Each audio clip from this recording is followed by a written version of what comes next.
Computer. Hola amigos, welcome to Crossing Cultures with Christina Luna. And we're really crossing cultures with our guest today because our guest, Brian Crawford, is in another state in the United States, in Florida. So we are really crossing cultures. How are you, Brian? I'm great. Nice and sunny and warm down here.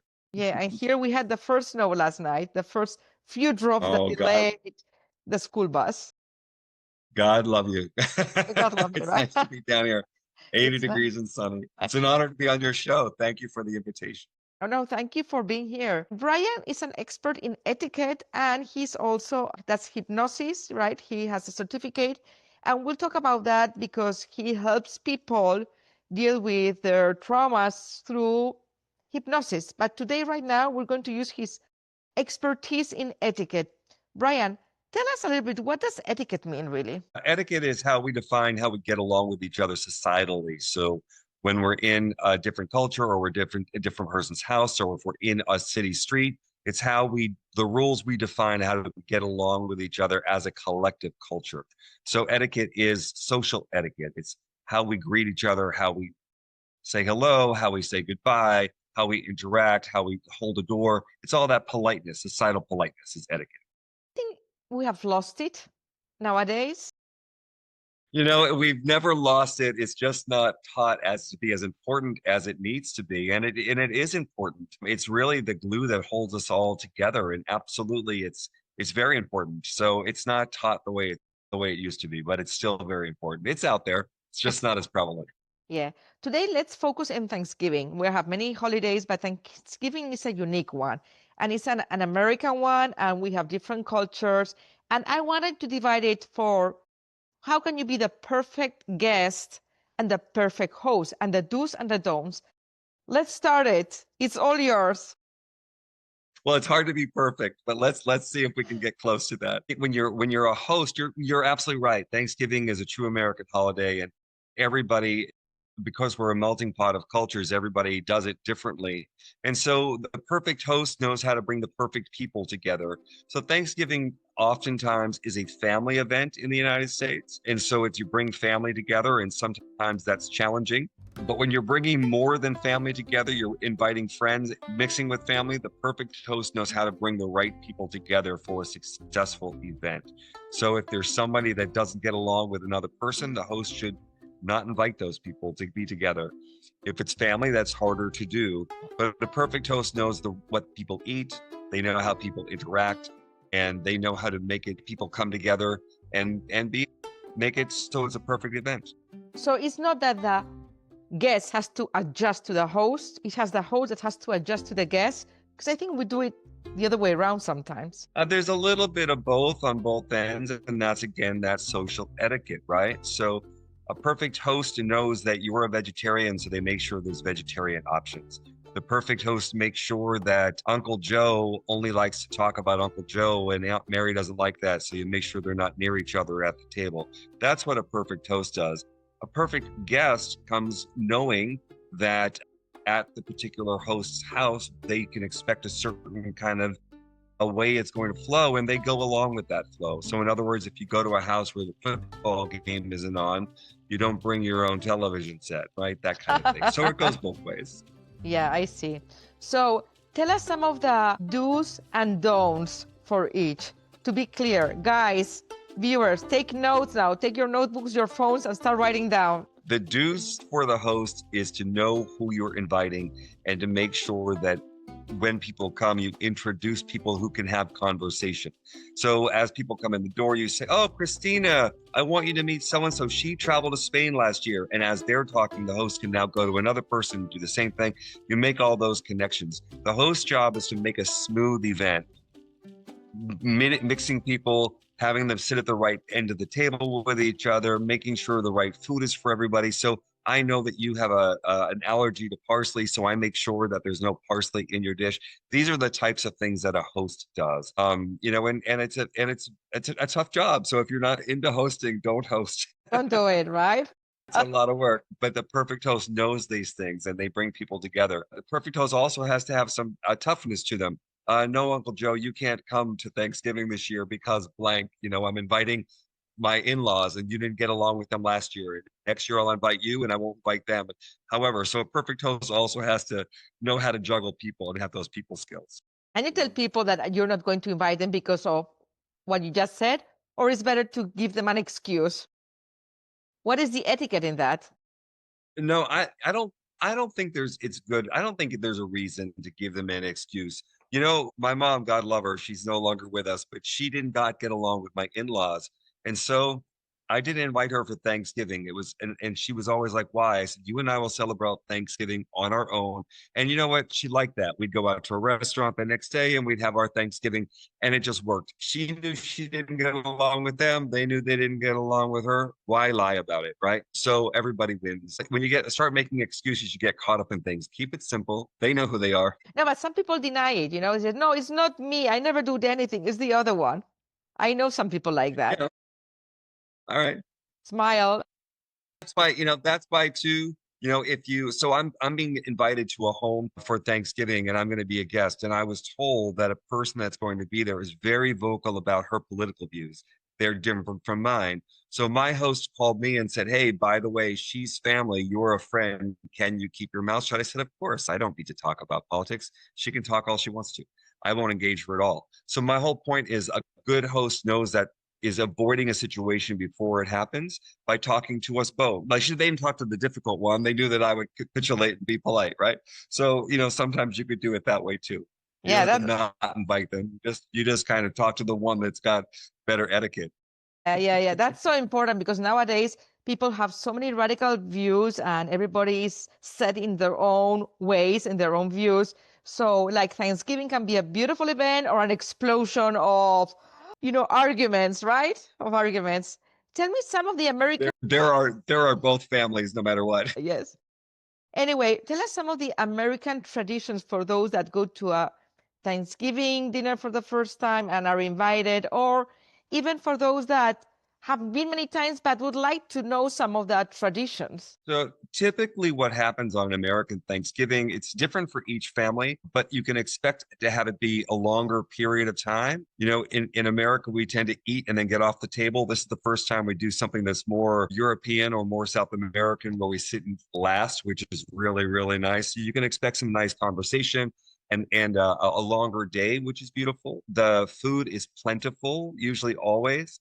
There are traditional dishes like turkey, because turkey is what the pilgrims ate, when they came over. So, I mean, but often that's intermingled depending on the family. I come from an Italian heritage, so we had turkey and we had lasagna. It kind of depends on the family. So, but at any rate, the standard of vegetables and squashes and turkey and stuffing is pretty standard for an American Thanksgiving. Some families then love to watch the football game. Some families like to play board games. It all depends, but it's usually a longer day, which is really nice. So don't set a time to go, right? An early time after dinner. Don't say, I'm leaving. No, there's no reason to, unless you're invited to more than one. And if you're invited to more than one, sometimes married couples, people that have to go to one in-laws and then another in-laws, one family and then another family. As long as everybody knows up front, if you have to do that, let the host know ahead of time. Now let's go to the guests, right? We said the perfect host. We know what they have to do. Now let's be the perfect guest. Do's and don'ts. And that includes, who do I invite? Can I invite somebody? What do I do with the kids? How do I dress up? What do I bring? All of those things.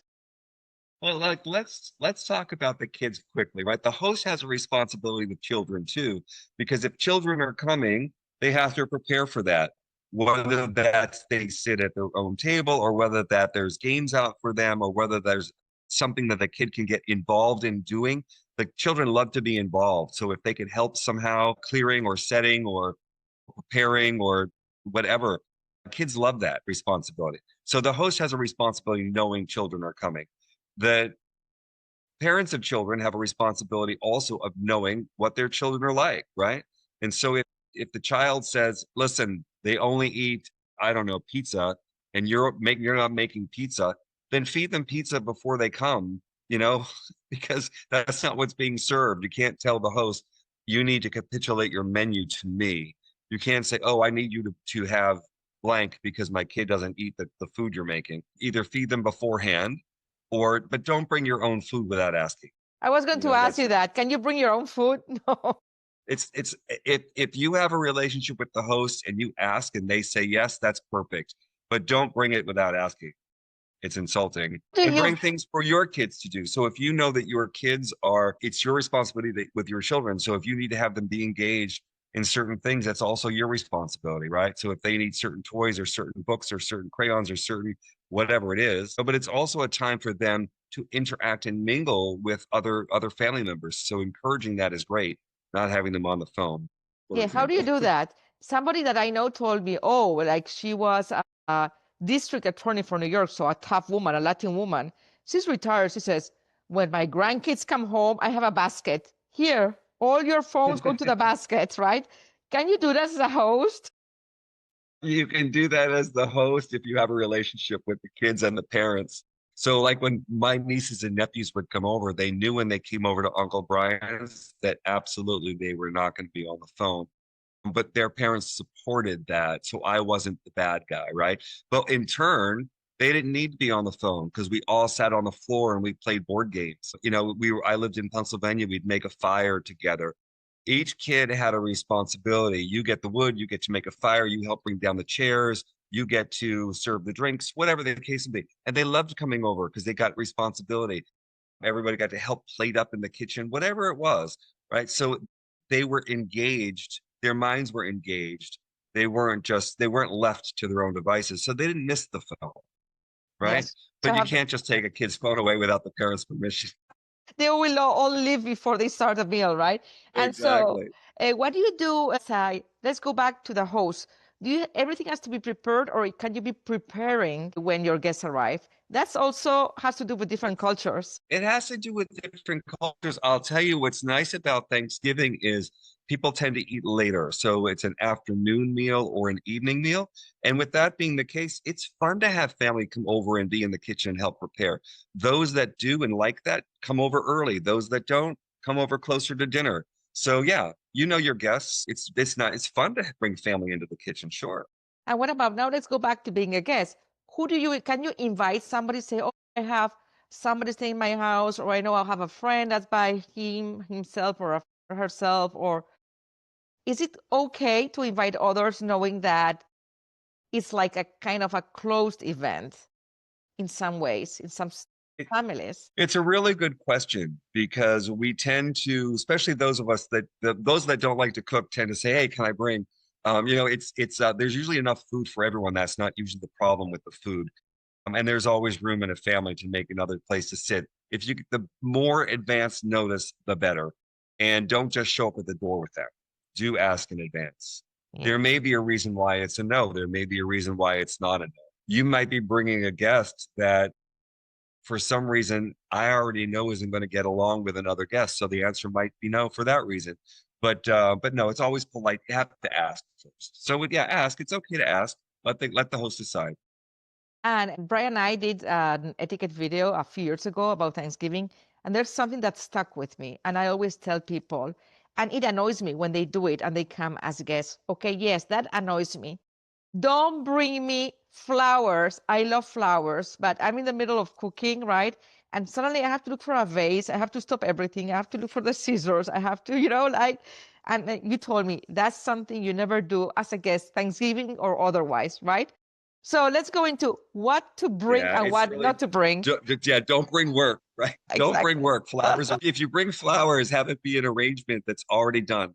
Don't bring flowers that need to go into a vase. Don't bring fresh cut flowers. But if it's an arrangement, that flowers are lovely. But you don't want to bring anything that's work, right? If they have to stop what they're doing to say, oh, and now I have to cut it and put it in a vase, that's work. So flowers as an arrangement are fine. If you bring wine or liquor, that's fine. But hand it to the guests and say, this is for you to enjoy on another day. Okay. That way they know that they're not expected to serve it. They've already, unless you ask them to bring the wine, then they don't know what to do with it. So if I said to you, hey, Christina, can you bring a bottle of wine? Then when you come with it, I know it's for dinner.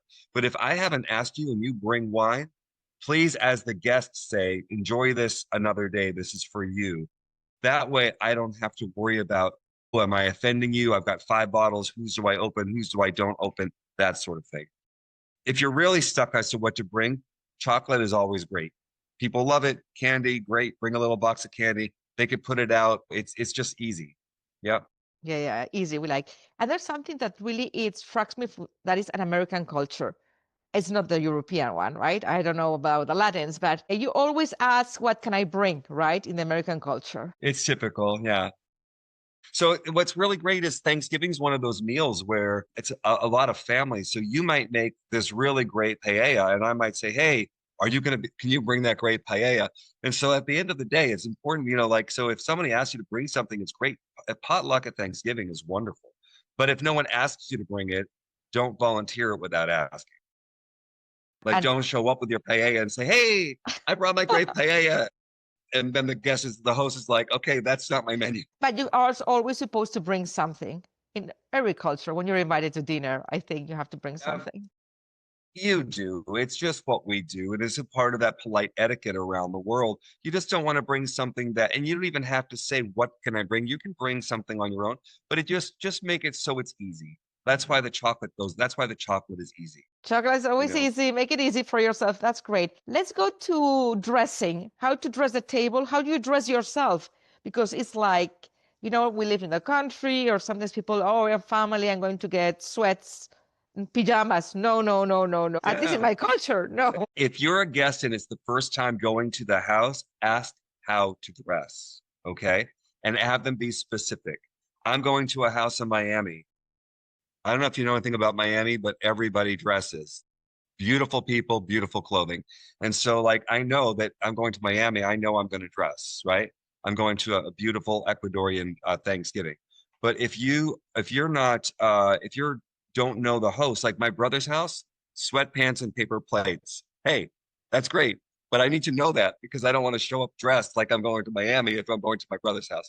So it's just really great to just dress like the rest of the people and you're fine, but ask what that looks like. And what is the right way of dressing the table? For example, with my brother Tito, it's always the other way around. Like, he puts the forks always on the right hand side of the plate. And no, it's on the left hand, right?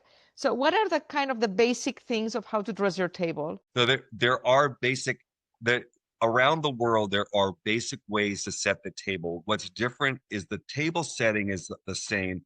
The service is different. So there's a French style service, there's a Russian style service, there's an American style service, but the table setting is pretty much the same, which means the forks are always on the left and the spoons and knives are always on the right. And your wine glasses and other glasses are on your left, on your right, and your butter plate is on your left. So your coffee cup would be on your right. So glasses are always on your right. And that's pretty standard. And you work from outside to inside with your plates, with your silverware. Yeah. And I have a little tip for everybody. Bet, bread, drinks, bet. So if you remember of bet, when you set your glasses and your bread, you know it. B, you think of a bet. B is bread on the left side. Drinks of the bet, D on the right side. A rule of thumb. That's beautiful, right? Yeah. Okay, anything else that you want to tell us, to share with us about things? I think we can have the perfect Thanksgiving with your input. Thanksgiving is a wonderful time. Enjoy your family. Don't get into fights. It has nothing to do with politics. My family's Italian. They fight about everything. And if they're not even fighting, they just like to be right. Everyone's just right. Just go with the flow and have fun. And don't try to be right. Don't be on the phone, right? Don't feel and just connect, eat, and have fun for one day. Yeah, I will say to your point, Christina, be engaged. It's one of the few times we get multiple generations together in a room. It's the greatest time to say, "Hey, Grandma, tell me about when you were young. Hey, Grandpa, tell me about something that you're familiar with," and vice versa. Like somebody saying to a child, "Tell me about your school today." It is a great time to get connected up and down generations, and it's so important. That's why the kids shouldn't be on the phone. Everyone's got to do their part to be engaged. Absolutely. Yeah. That's wonderful. Thank you very much, Brian. Thank you. This is Crossing Cultures. We cross towards Thanksgiving, and now we know how to have fun, some tips to enjoy yourself.